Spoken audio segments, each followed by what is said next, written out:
Alors, salam alaikum.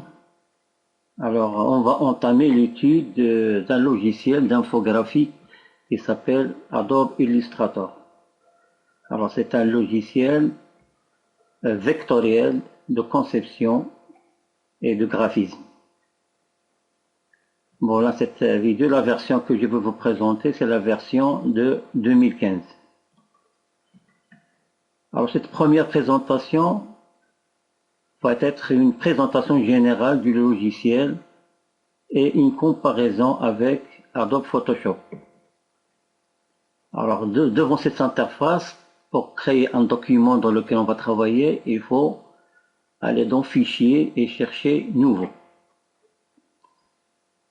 Alors, Nouveau, dans cette fenêtre, alors la première des choses, il faut noter le nom du projet dans lequel on va travailler, le nom du document. Alors, par exemple, on va mettre test 1, par exemple. Alors, après, ici, il y a le profil. Alors, dans ce profil, quand on clique ici, on va trouver deux informations importantes. C'est impression, l'impression, c'est l'impression, et le web, c'est l'Internet, la conception pour Internet. Alors maintenant, quelle est la différence entre les deux? Quand est-ce qu'on va choisir impression et quand on va choisir web? Alors vous constatez d'abord ici, quand je clique sur impression, il me donne ces informations, et quand je clique sur web, ça change, les informations changent. Donc c'est très important de connaître le Photoshop. Il doit connaître dès le début quel type de document vous voulez réaliser. Alors pour cela, je vais vous montrer une vidéo qui va expliquer un petit peu la différence entre les deux, entre impression et le web. Voilà, on commence la vidéo, je vais la lancer ici. Alors là, on a dit impression et on a dit web. Bien. Alors, la différence entre les deux, alors on va commencer par côté impression et on va parler pour la première différence, c'est-à-dire on va parler de la taille. La première chose, on va traiter la taille. Alors concernant l'impression, la taille standard qui est la plus connue, c'est le format A4, 21 cm sur 29,7. Alors si on divise A4 par 2, il nous donne A5. C'est 21 sur 15 cm. Alors que le double de A4, si on double A4, ça donne A3. A3, c'est le format 42 cm sur 30. Donc ça, c'est concernant la taille, concernant l'impression. Alors côté web, la taille, de toute façon, la taille, elle est personnalisable. On peut la personnaliser comme on veut. Et la taille, ça peut être 960 sur 560, sinon 1024 sur 768, ou plus là, un petit peu plus large, c'est 1280 sur 800. Alors ces chiffres-là signifient ça, c'est la largeur de la page web, et la deuxième colonne, c'est la hauteur ou la profondeur de la page. Alors le plus important, c'est cette partie-là, c'est la largeur, alors que la longueur, ça dépend du contenu de la page web. Si on a beaucoup de contenu, on peut dépasser par exemple 560 ou ces chiffres-là. Le plus intéressant, c'est ça. Donc vous voyez ici, tout à l'heure, il y avait ici A4 et toutes les choses concernant l'impression. Alors ici, on a les informations concernant le web. Ça, c'est la première différence entre les deux. Alors on va passer à la deuxième différence, c'est le mode de couleur. Alors dans le mode impression, on travaille avec les couleurs qu'on appelle les CMJN, c'est-à-dire le cyan, le magenta, le jaune et le noir. Alors avec ces quatre couleurs, c'est à partir de ces quatre couleurs que les imprimeurs travaillent pour imprimer les documents quadrichromiques, c'est-à-dire qu'ils possèdent quatre couleurs. Quand vous voyez une affiche ou un dépliant ou une photo imprimée chez un imprimeur, soit en offset, c'est surtout en offset. Alors l'imprimeur travaille avec ces 4 couleurs, le cyan, le magenta, le jaune et le noir. Et à partir de ces 4 couleurs, on peut réaliser des photos quadricomiques de 16 millions de couleurs ou plus. Donc ça, c'est les couleurs d'impression, couleurs primaires. Alors quand dans le web, on travaille avec le RVB, c'est-à-dire le rouge, le vert et le bleu. Alors ces couleurs-là, ce sont les couleurs de tous les supports numériques, que ce soit ordinateur, que ce soit tablette, smartphone, télévision, plasma numérique, ces supports-là et tous les écrans numériques ils travaillent avec le RVB. D'accord? On continue, ça c'est la deuxième différence. On passe maintenant à la troisième différence. Alors ça, c'est l'effet de pixelisation qu'on appelle tout couramment la résolution. Alors la résolution, l'impression ici, on règle toujours ça en 300 points par pouce. En anglais, on dit 300 dpi, dot per inch. C'est-à-dire si on a ici un pouce de largeur, un pouce de hauteur, on trouve dans chaque pouce 300 points à l'intérieur. Donc c'est-à-dire les points ils sont condensés. Alors dans le côté web, vous allez voir que c'est un petit peu moins. La résolution, elle est uniquement de 72 points par pouce. On dit points, on peut dire aussi pixels. Alors en résumé, alors on a ici côté impression, côté web. Dans la taille, on a les différentes tailles. Alors concernant la résolution, c'est 300 ppp pour l'impression et 72 ppp pour le web. C'est-à-dire 72 pixels par pouce. Ici, 300 pp, 300 pixels par pouce. Voilà, ça c'est pour cette vidéo. On va maintenant retourner à l'interface Illustrator. Donc maintenant vous avez compris la différence entre impression et le web. Alors il reste ici une information qui n'a pas été citée dans la vidéo, c'est le fond perdu. Vous constatez ici, il y a que de 0 ici, supérieur 0, inférieur 0, gauche, droite 0, 0.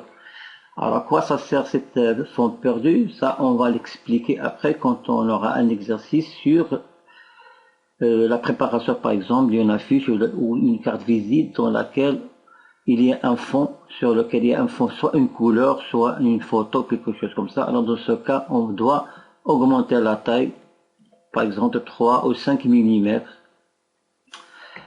Voilà. Donc ici, vous avez des informations supplémentaires quand on clique sur avancer.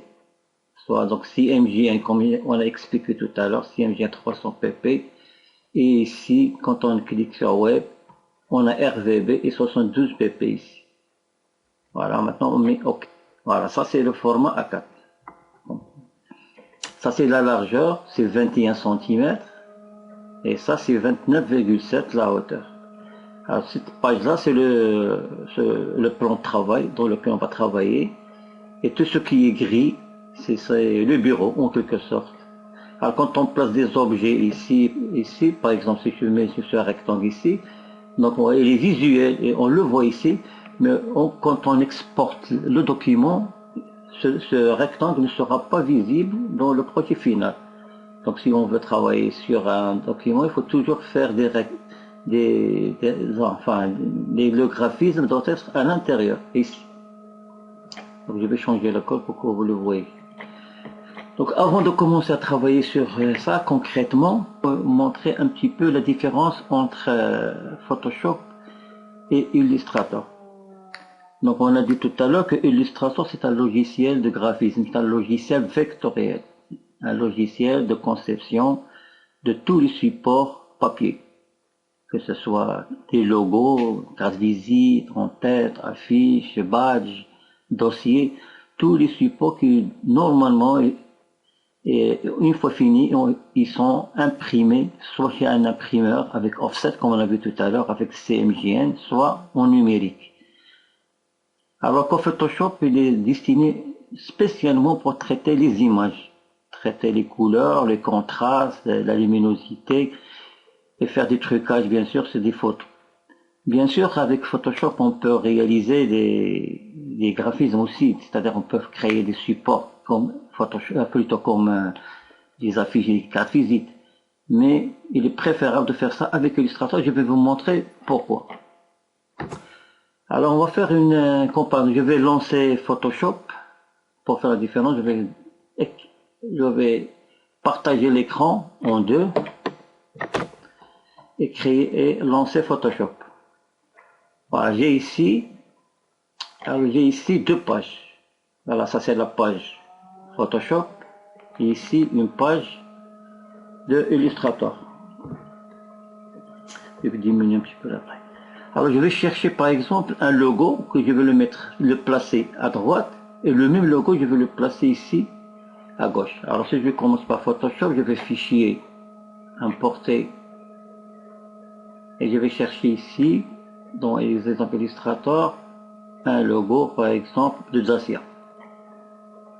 Donc, je vais le placer ici. Voilà, il est là. Je peux augmenter sa taille un petit peu si vous voulez pour le voir. Et je valide. Voilà, ça c'est le logo Dacia.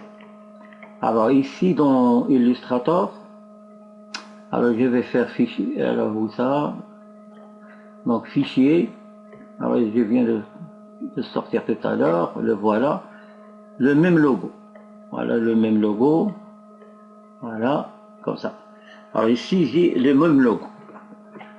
Donc quand on voit ça comme ça, il me semble que les deux logos se ressemblent, c'est-à-dire on a la même chose. Mais en réalité, il y a une grande différence entre celui-là et l'autre. La différence se résume en qualité. Alors ici, si par exemple, si j'augmente la taille, si j'augmente la taille de ce logo. Alors, dès que la taille augmente un petit peu, on voit bien que le contour ici, la limite devient flou. Regardez, ça devient ici flou. La limite n'est pas visible, bien visible. Si on augmente encore, on peut arriver des petits carrés. Ces petits carrés, ce sont les pixels. C'est ça qu'on a parlé tout à l'heure de pixels, c'est ça, c'est les pixels. Donc en réalité, ça c'est flou.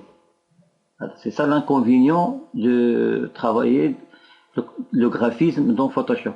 Alors ici, dans Illustrator, j'augmente la même place ici, au côté A, ici, j'augmente la taille. Alors même si j'augmente la taille de 2000 fois, le trait reste net ici. Il n'y a pas de flou. Alors ici, il est pixelisé, il y a du flou.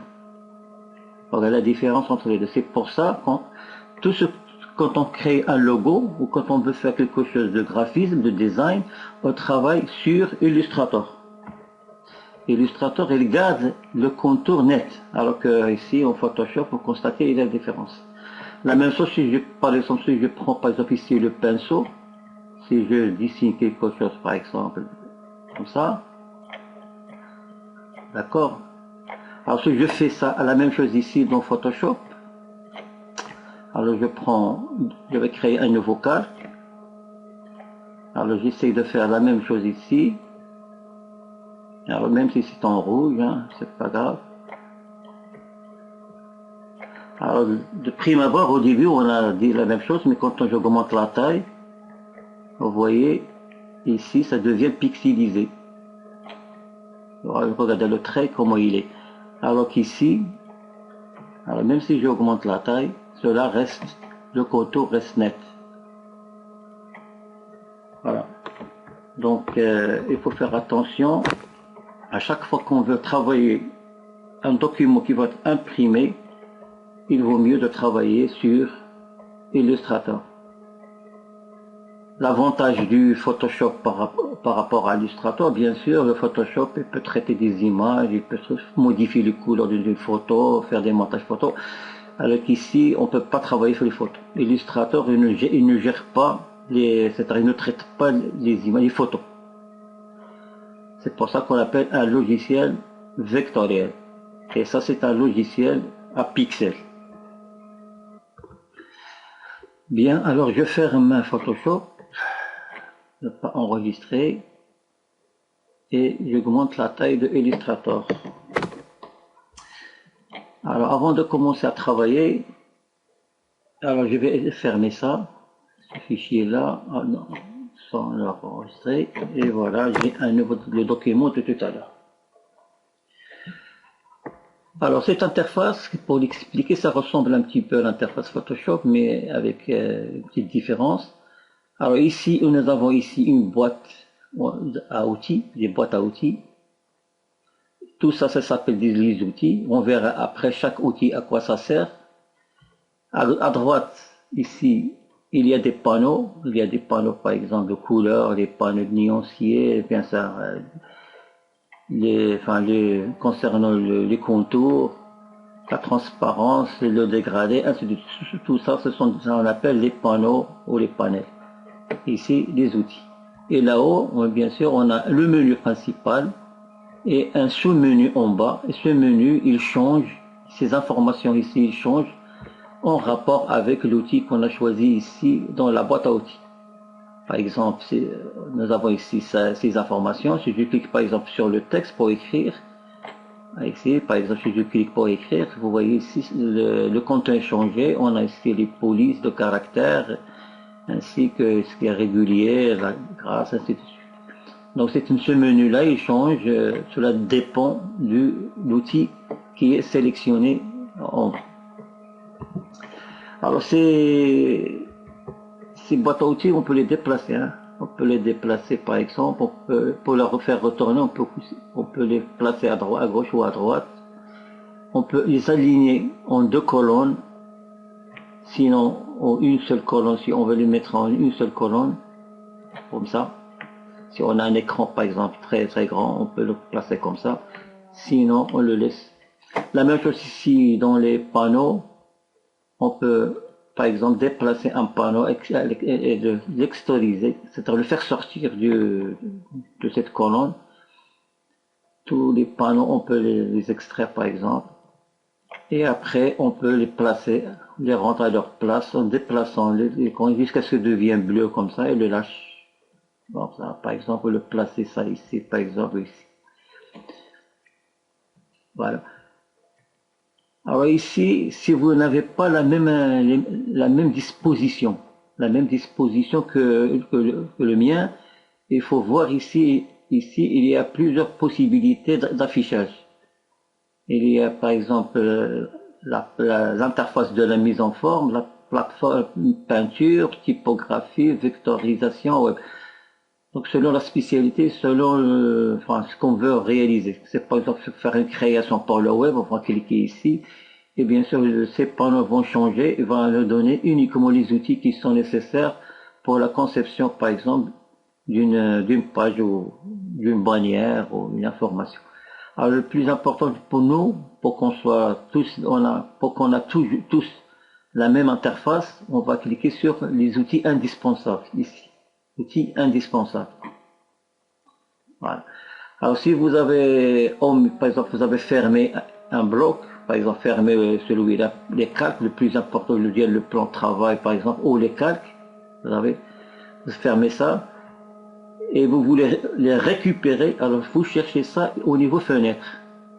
Et on va trouver tous ces éléments-là, qui sont cités ici. Par exemple, si j'ai fermé tout à l'heure le panneau calque, si je veux le réouvrir, je clique ici sur calque. Donc il soit ouvert ici, je le place. Bon, ça c'est une méthode. Il y a une deuxième méthode, tout simplement on clique ici, et on va dire réinitialiser les indispensables.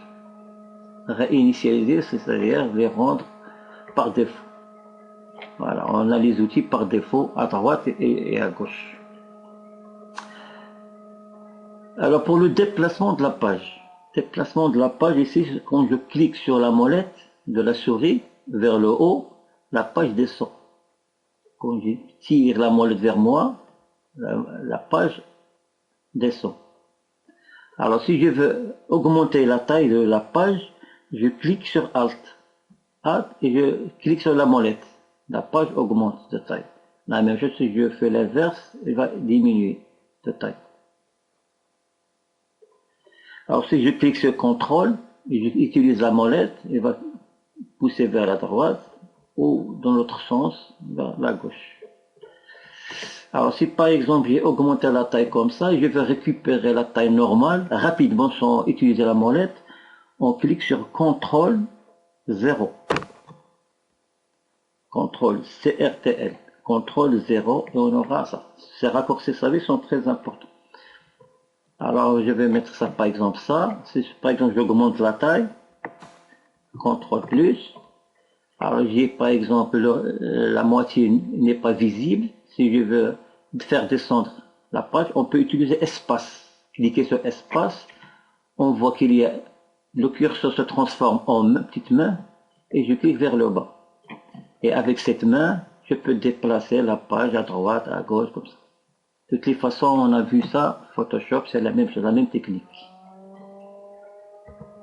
Voilà, ça c'est une présentation rapide de l'interface de Illustrator. Alors dans la prochaine vidéo, on va commencer à utiliser les outils qui sont à gauche et on va choisir par exemple de travailler sur les formes. Des formes rectangulaires, ellipses, polygones, étoiles, tout ça, on va travailler sur ça pour commencer.